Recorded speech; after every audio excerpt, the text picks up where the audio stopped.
Hello again, my friends. It's good to be with you once more, here among the growing wonders of Cypress Lawn Arboretum. Scattered throughout more than 250 acres of Arboretum grounds, centurial specimen cypresses, like this grove of Hesperocyparis macrocarpa trees, have long defined the landscape here in the cemeteries of Colma. Some of these giants are over 130 feet tall and more than 10 feet in diameter.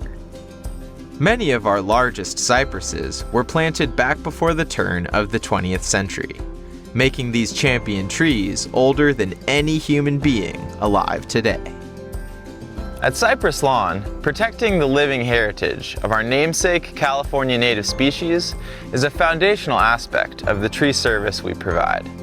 In addition to standard tree care practices, such as the removal of deadwood to help trees initiate healthy wound closure, such as you can see here, our primary concern in caring for these gargantuan cypresses is the proactive management of what arborists know as end weight. End weight may be defined as the growth at the farthest reaches of the branches and branch systems. In gigantic trees like these, the accumulation of end weight may lead to increased risk of a branch failure.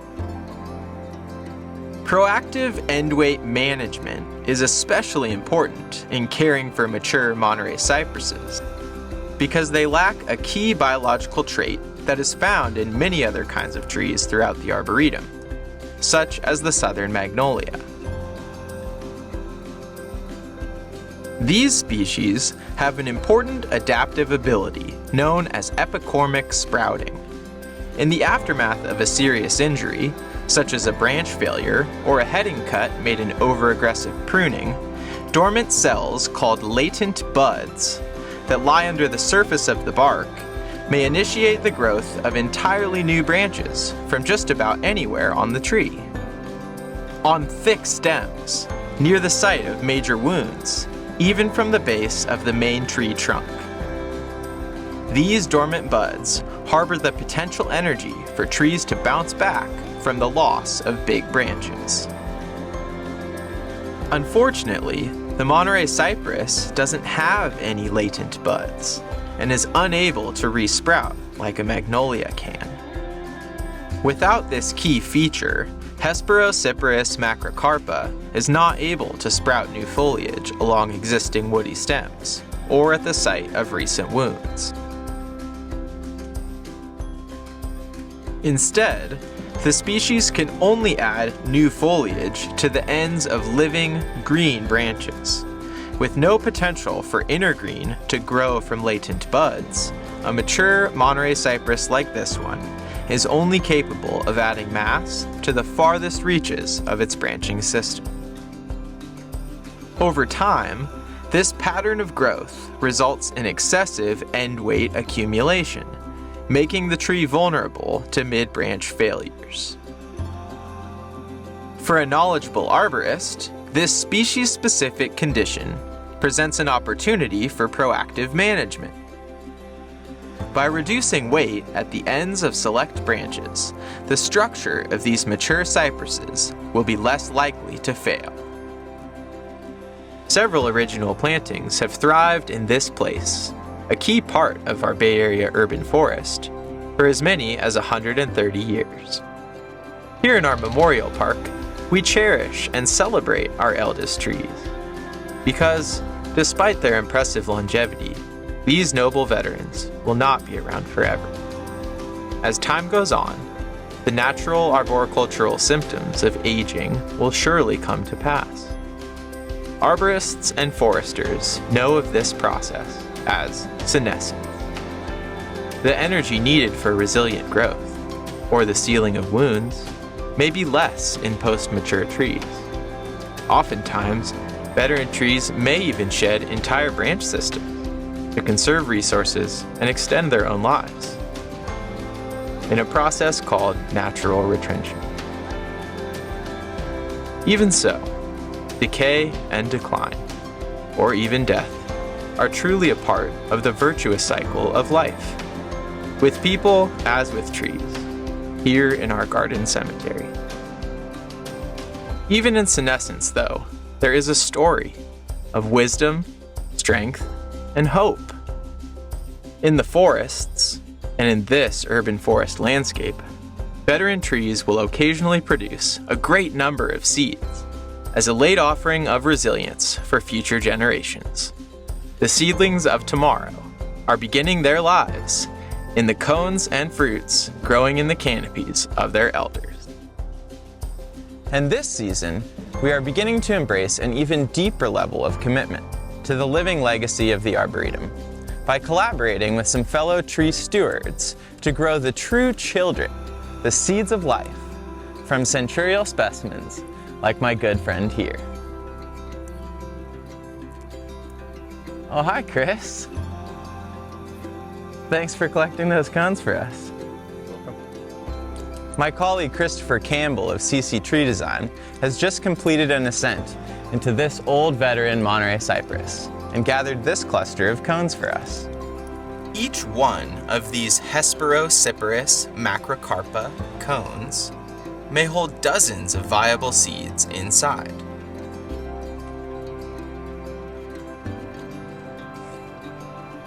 With the proper care, this gift of new life may be nurtured on into healthy mature trees that may grace the landscape of Cypress Lawn far beyond even my own lifetime.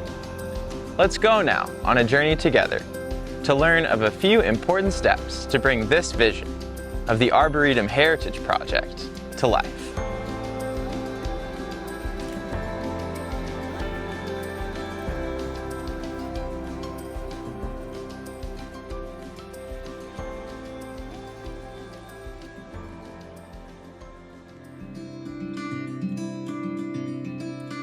To begin the process of care, from seed to sapling, or a young tree ready to be planted back at the Arboretum, our first step is to trigger the seeds to start growing.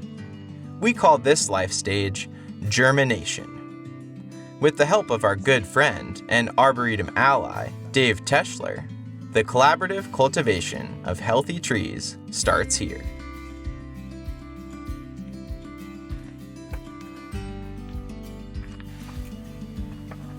In the case of the Monterey Cypress, and many conifers, the first step in germinating seeds is what we call stratification, a natural forest process, which we'll learn more about together in future videos. Essentially, by placing these cones in a good old refrigerator for perhaps 1 or 2 months, we can mimic nature's seasonal way of preparing new plants to grow. These are the closed cones from the same tree. When they open up, the seeds would be inside. After cold stratification, our seeds are ready to be sown into liner trays, as can be seen here. Dave and Devil Mountain Wholesale Nursery Tree Propagation uses a system of permeable liners called Pioneer pots. This container system, which now scales up from 32 count and 8 count trays to 5-gallon and even 15-gallon containers, have an open air margin nested within a traditional hard-walled plastic pot. After our cypress seeds have been sown, the magic of life may begin. It's not long, a few days even, before these baby trees are sending roots down into the nursery medium of sand and fir bark mixed in equal parts. And before you know it, the first set of leaves are emerging. Beyond germination, our newly born tree may now be healthfully grown in an environment that will foster sustainable early development. Once a young cypress has grown a bit and emerged from the most vulnerable stages of early life, the viable seedling may be ready for transplanting into a larger tree box made of wood, which will be the plant's final growing place prior to establishment in its true intended home back at the Arboretum. Dave and I had a joyful time transplanting young cypresses into 24-inch boxes, and I learned a few key details of the process from Dave along the way.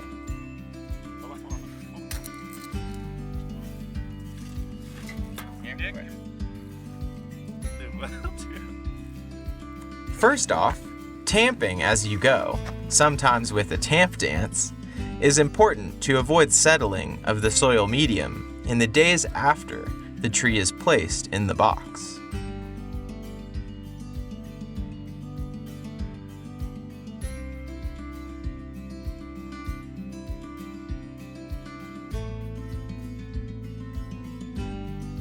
Second, using the simple tool of a wooden stake to measure the level of the soil and the height of the young tree's root flare, where the main stem meets the roots, allows for healthy development of both the above grade and below grade anatomy of this tree.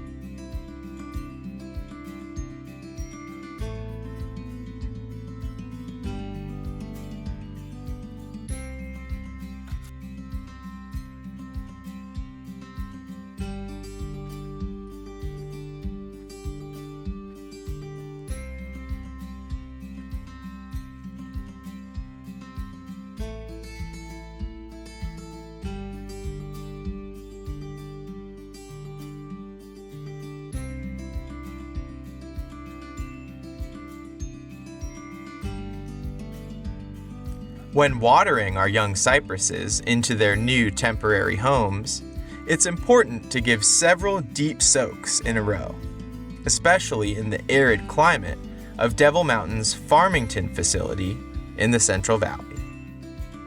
Nearly saturating the soil, which will drain very well given the nursery growing medium of fir bark, sand, and perhaps some slow-release fertilizer, is one of the last steps of the transplantation process. And watering gently, as Mother Nature tends to do with the rain, is a simple way to be loving to the plants we steward. At a nursery like Devil Mountain, the controlled climate of greenhouses, shade houses, and other facilities allows for the vulnerable germinated trees to grow up into larger containers and very efficiently be transplanted and scaled up along the way. Thankfully, Dave and his terrific team of nursery kin at Devil Mountain will take good care of many of our cypress friends in the months ahead until they are ready to be added to the living collection of Cypress Lawn. In a fruitful collaboration for all, working together with our nursery professional Arboretum allies will allow for the healthy cultivation of hundreds of young trees to be added to the living collection. Placing a young tree of the very same species near the location of its elder kin offers us all the hope of carrying forward a multi-generational heritage. There are several benefits, both to the veteran and to the youthful companion, in this planting process. For one, the transplant shock of a young tree adapting to the culture and conditions of its new home, wind, heat, and intense weather, may stress a seedling during the first few years of establishment. Planting it near the canopy of a mature neighbor tree can offer some protection from the environmental extremes of the local climate. Another support system may be found in the soil surrounding a veteran tree. Beneficial fungi in the ground, known as mycorrhizae, can promote healthy relationships in the root systems of young plantings. The mycelium network of fungus, hidden out of sight underground, lives as a community support system for trees young and old. The support of our elders is such a gift in this life, for people and trees alike. Let's return now, in our tree story, to the Arboretum, where it's becoming time to plant into the land.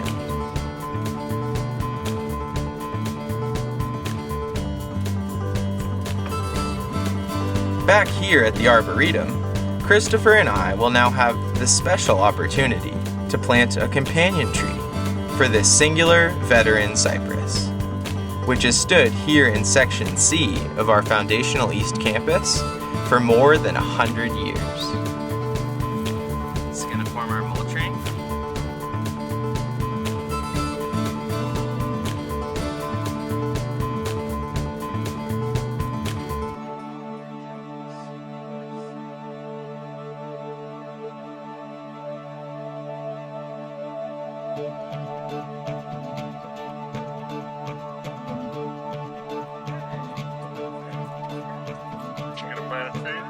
Planting a tree, this little guy. This little companion cypress. You want to help me grab it? Pretty heavy with water.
Want it to be supported, but we don't want it to be so rigid that there's no movement at all in the wind.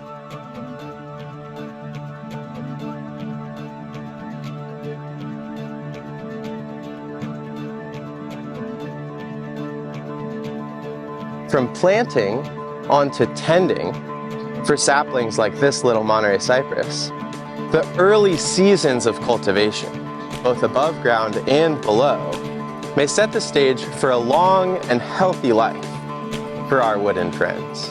Now coming close, we've got our nursery tape, this green tape that's still connected to the tree.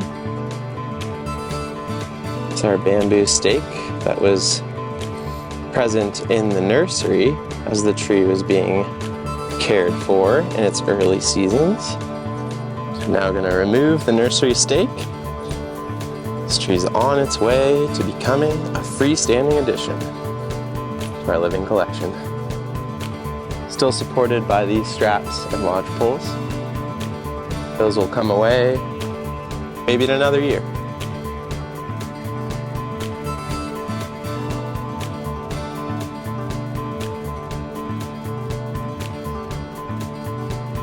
With the rooted veterans of the Arboretum, the very same intentions of managing a healthy root system are brought forward to steward the trees established generations ago in the founding days of Cypress Lawn.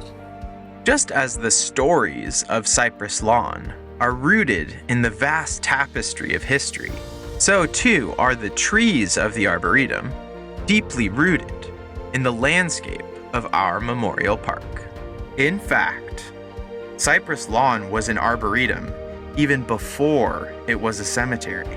The original cemetery sections of East Campus were planned and planted with trees prior to the first human burials. A remarkable truth that the trees are a formative part of our growing story, alive and well into the present.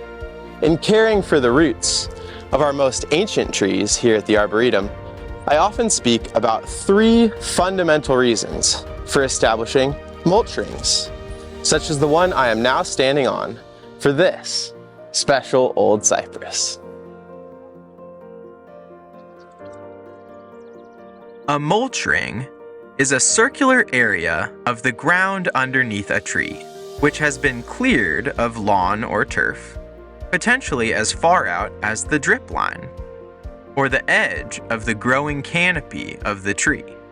While the radius of a mulch ring may vary depending on the size of the tree and the surrounding context of the site, the most important area for clearing turf and putting mulch is the critical root zone. This area is nested within the tree protection zone, which is calculated by arborists as 1.5 feet per inch of the tree's diameter at breast height, or DBH. This size metric of a tree is traditionally calculated at 4.5 feet above the soil grade.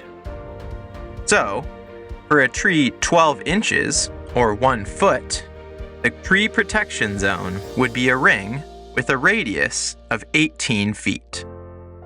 It should also be noted that mulch rings are rings, not full circles. Piling mulch right up against the trunk of a tree may invite fungi and other decay pathogens to infect the tree. So remember to keep mulch clear of direct contact with the tree bark, ideally a few inches away from the trunk itself. A first and foremost reason for the proactive process of managing tree root health is about something you may not expect: gas. While trees do not breathe with specialized organs like the human lungs, gas exchange in the root zone of all terrestrial plants is essential for their lives to thrive. Trees are a primary ally of humankind in the balance of gases in our shared atmosphere, as they take in the carbon dioxide we give off, in exchange for providing the oxygen that we also fundamentally need to live and breathe as people. The delicate balance of gas exchange in trees can be suffocated by excess soil in the primary root zone, especially right up against the trunks of mature trees like this. So, the key arboriculture practice of root crown excavations are a way of giving our trees a breath of fresh air so they can live their best lives as our friends and allies in the stewardship of Earth's atmosphere. In the long run, if they suffocate, we will too. While Cypress Lawn is and will always be a meaningful place of trees, the lawn of our park is also an important element of the aesthetic of the landscape here, which needs substantial ongoing management. Our dedicated ground staff at Cypress Lawn do a wonderful job maintaining our lawns and preserving that essential part of the beauty of this special place. The tools of lawn maintenance, string trimmers and mowers, are powerful machines that get the job done. Tree roots, however, are vulnerable to the tools of lawn care, and if we are not thoughtful about protecting the trees, mechanical damage caused by string trimmers and mowers can actually cause major harm and stress to trees young and old.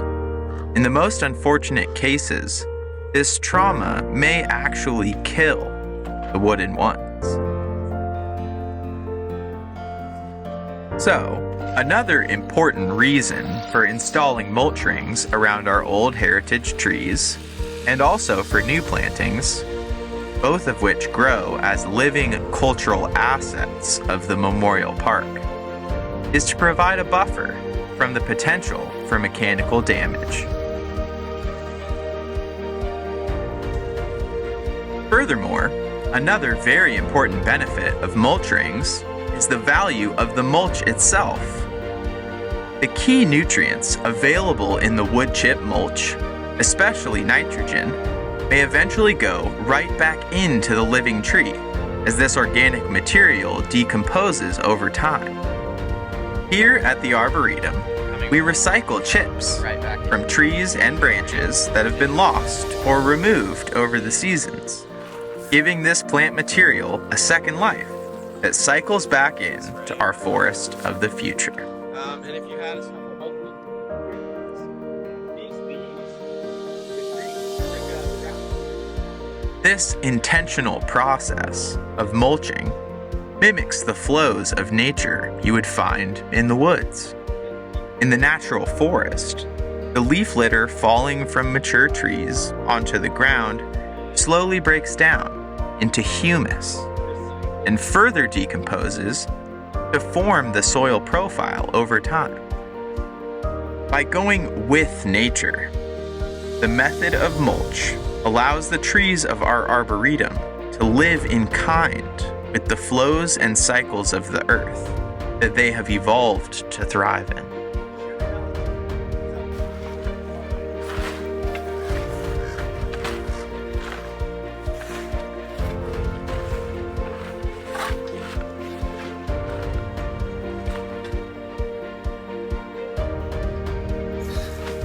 In truth, there is a fourth reason and beyond for caring in kind with the trees.